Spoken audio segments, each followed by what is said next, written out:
अहम ख़बर आहे नाज़रीन आगाह कंदासीं अवां खे मुस्लिम लीग नून जे क़ाइद नवाज़ शरीफ जी सदारत हेठि कोयचा में पार्टी अॻुवाणनि जो इजलास थियो आहे, जंहिंमें बलूचिस्तान समेत मुल्क जे सियासी सूरत-हाल ते गौर वीचार कयो वियो आहे।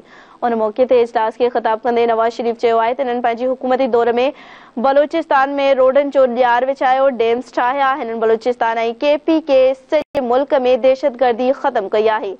संदसि चवणु आहे त बलूचिस्तान जे शागिर्दनि खे मुल्क जी बहितरीन तालीम इदारनि में पढ़ण जो हक़ आहे। संदसि हुकूमत न वञे हा त गुर्बत ऐं मुआशी बदहाली ख़त्म थी वञे हा।